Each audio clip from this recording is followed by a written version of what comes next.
I'm going to play Magnus Carlsen at age 8, and we're going to see what kind of competition he can give me at age 8.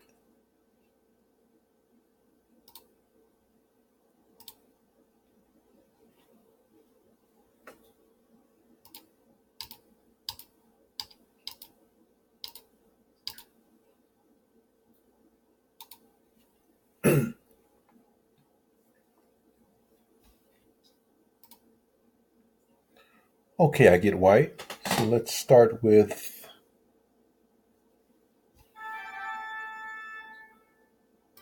e4.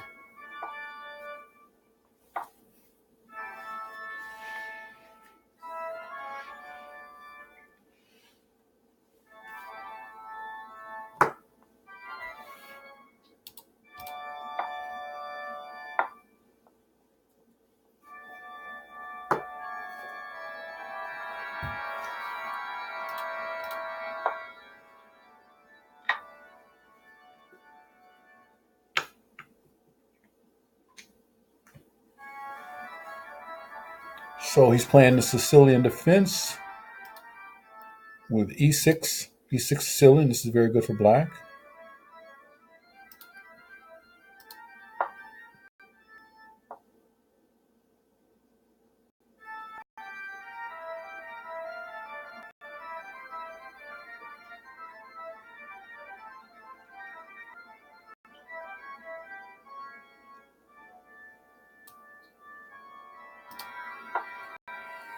Now he's played d6. Target will be his backwards d6 pawn.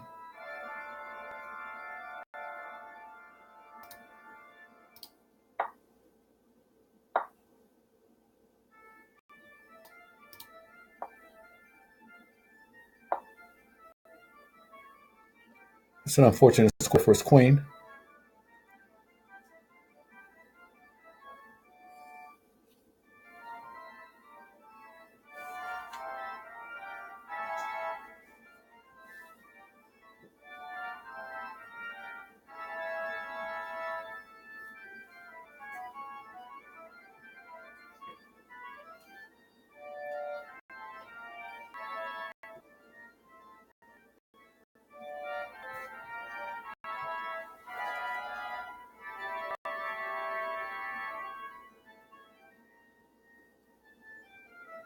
So where I can exploit that. Best development for him now would be to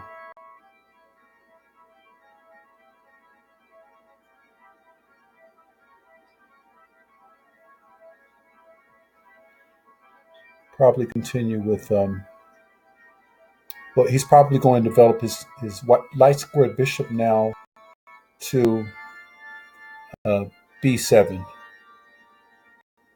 So let's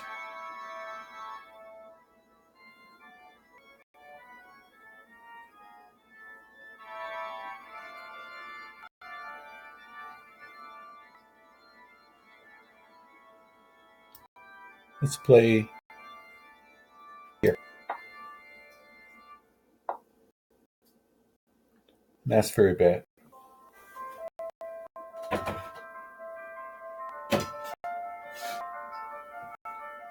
So he's voluntarily given up the right to castle, not for any good reason, but probably just because it's a this level is meant for um, more like beginners to play. So let's see.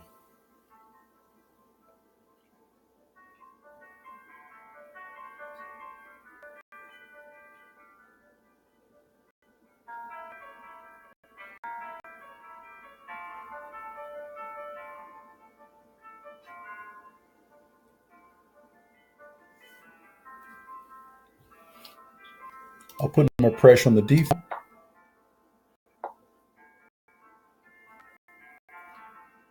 after here. After e5,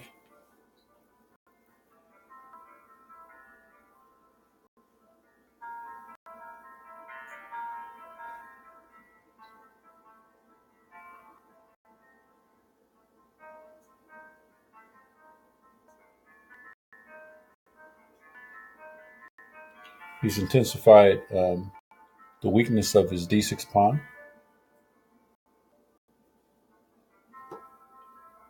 Now, because his queen has played to the light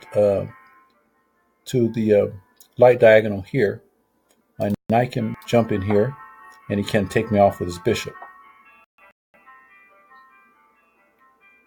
which would normally be the case.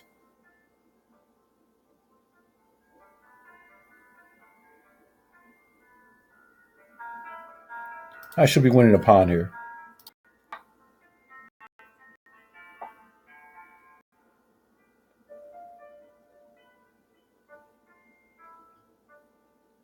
And now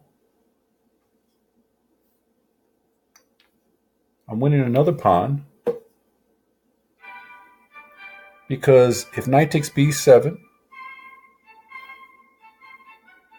well, no, knight takes b7 is not the way.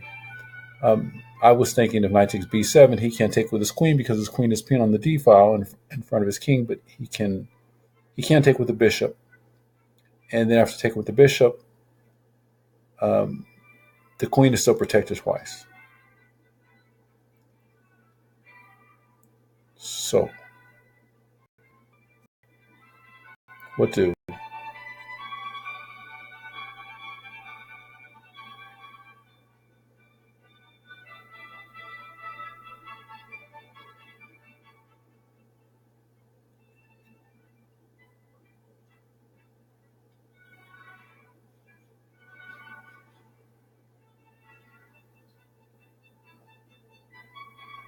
I could tickle his rook, and once his rook moves, I can tickle his rook with the e3 bishop. Once the rook moves, I can take the pawn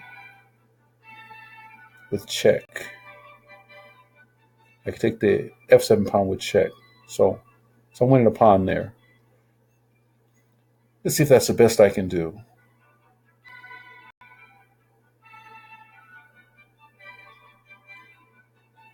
Of course, if I attack his rook up playing this bishop to h6, he can play bishop takes knight immediately. I just take his bishop though. After queen takes,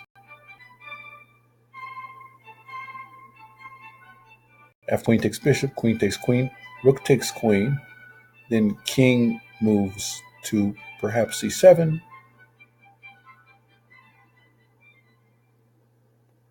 and then bishop takes rook.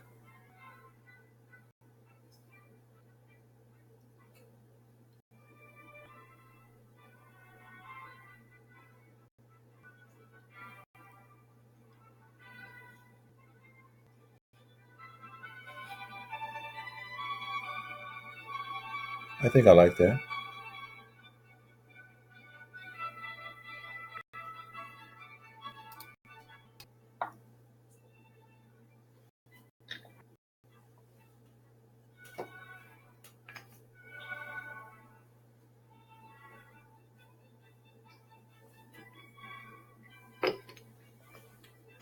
So he takes, I take, I'm threatening his knight. He takes there.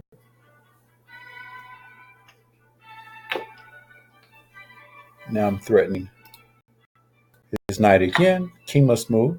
Now I have this wishing zook taking his rook, also protecting my bishop temporarily. There's no move that can fork the rook and the bishop, so this rook is completely free.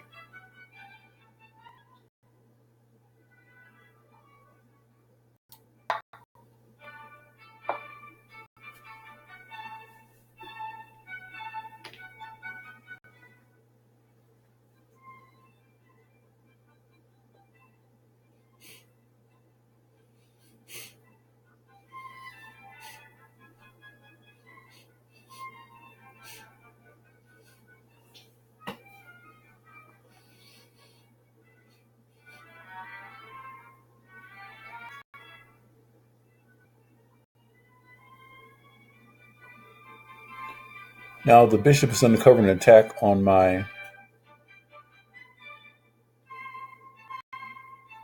The bishop is uncovering an attack on my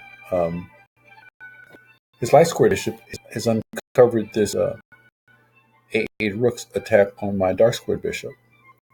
So now, if I move the bishop, he will take my rook, but then I can gain his knight.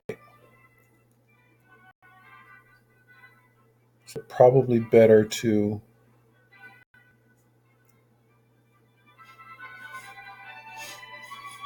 move his king away from attacking my rook now, and then I can have a move to move my bishop out of attack. So all my knight supported by my light square bishop goes there.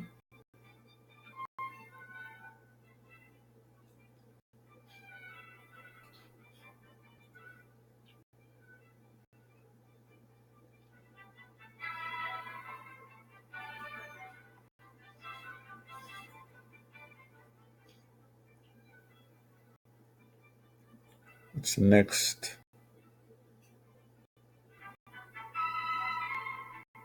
Okay, so now my bishop should move with tempo, and the best way to do that is by attacking his knight.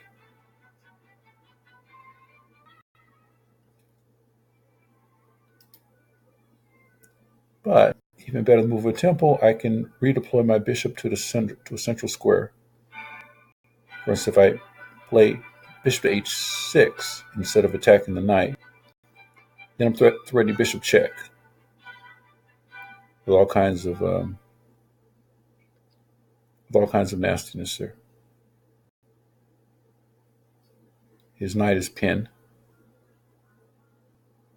His c6 knight is pinned. So how can he stop me from playing bishop to e3 check?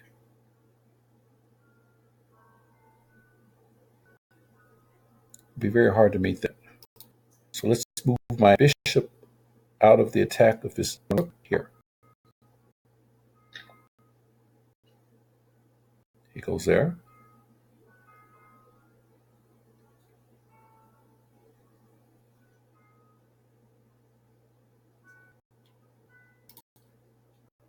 So first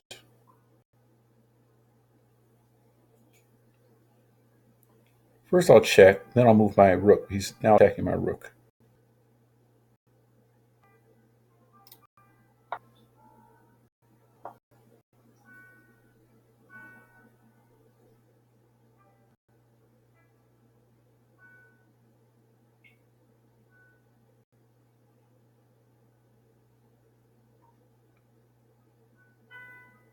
So I'm thinking I'm considering b4 as a candidate move. b4 check. King takes b4. And then that will allow my rook to come into play. Rook to b1 check.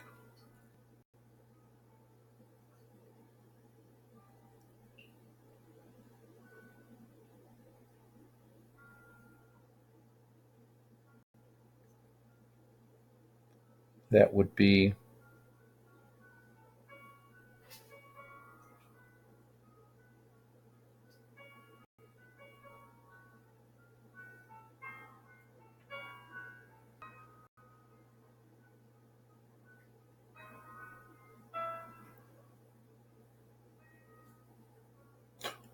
I could I sacrifice the pawn. Rook and b1 check, his king would move back. His king must move back to the a file. And have I gained anything from that?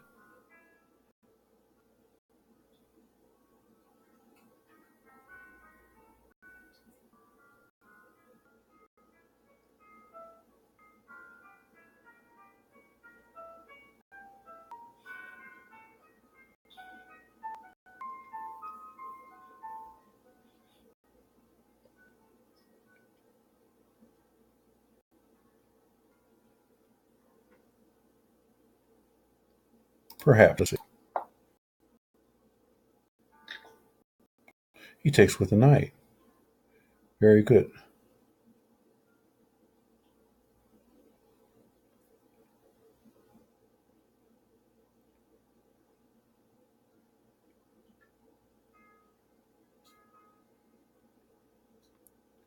Now I'll pin that knight. No, he's still attacking my rook there.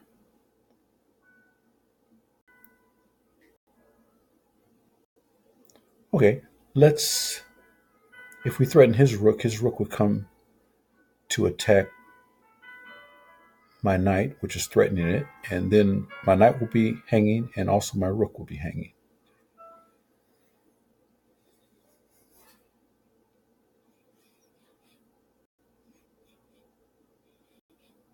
What's the piece count? Okay, I'm up a whole rook. That's nice. So, sum up a whole rook. I just have to find a creative way to trade pieces off. I could take the bishop. That simplifies matters.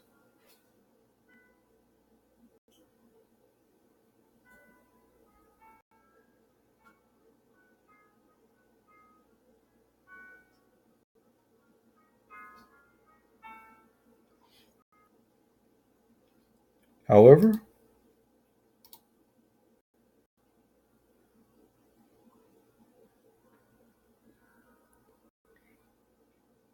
I'll retreat my rook. Now, if he threatens my knight with a6, my knight will fork his rook and his my knight will go to c7, fork his rook and his bishop.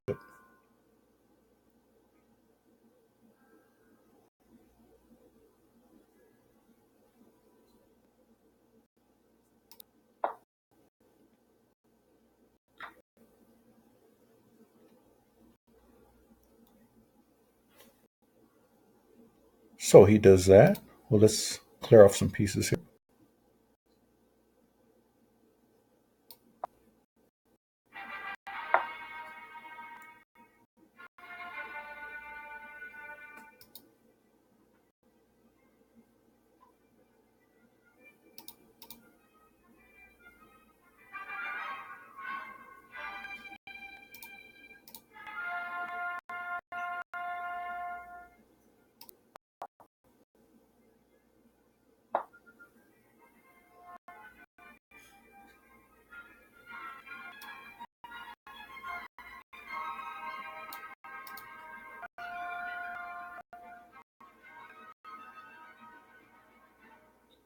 Okay, so he's taken his king out of the pin that I had on his knight.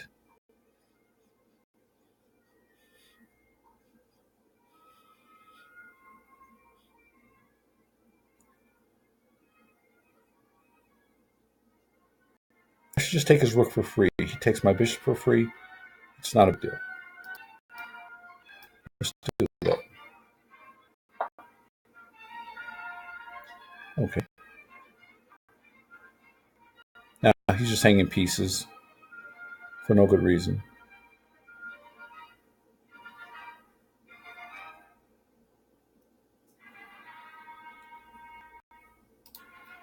So let's play here because the bishop was under attack. Sure, I'll take the rook.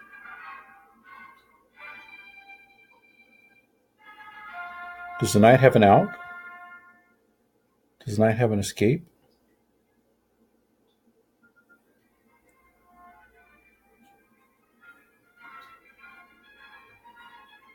I don't know if the knight has an escape. Let's take the we'll take this. This is really pathetic here.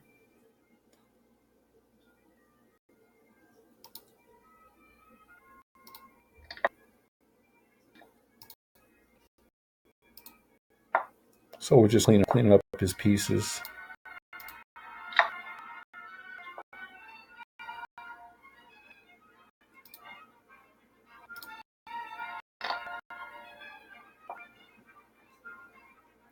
Okay, so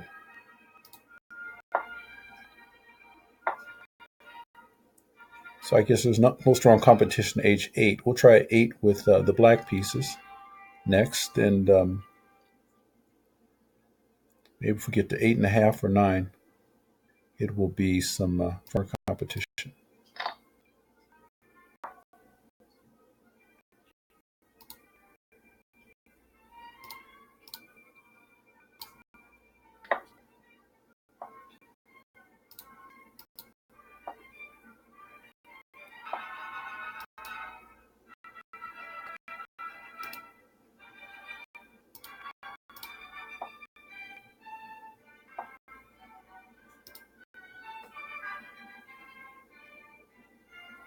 He's going for stalemate.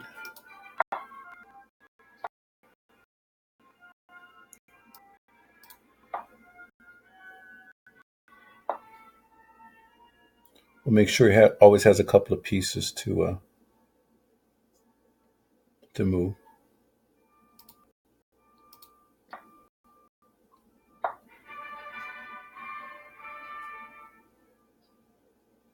He still has a couple of white squares to move to.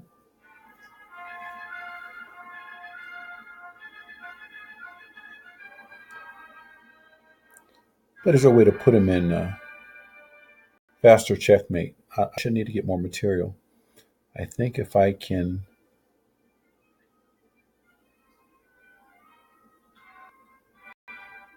bring a knight to here on h6, that would be checkmate. No, that would be checkmate.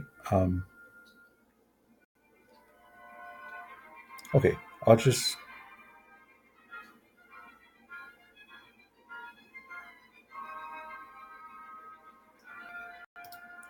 let's just keep him.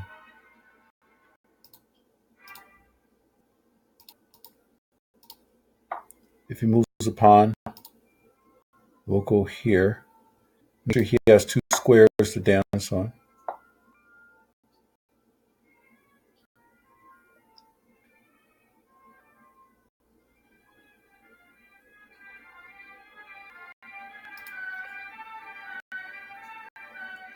And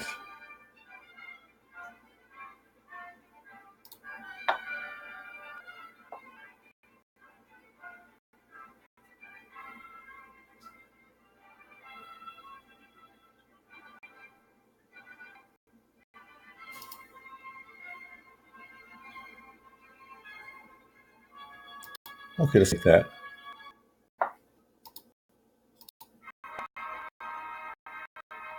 You can still move on those light squares. Okay, so I've reduced the king to dancing on two squares. And I like to do that in general. And that will be h5 and g6. Now I can simply maneuver my knight to f4. And from f4, it will be checkmate. Because that f4, from f4, the knight will control the white squares. So let's go here first. And this should be checkmate.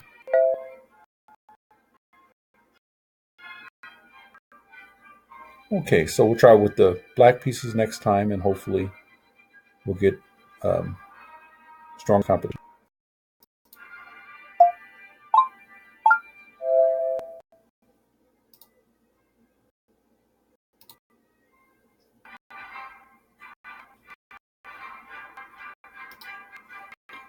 Okay, thank you for watching. Please subscribe.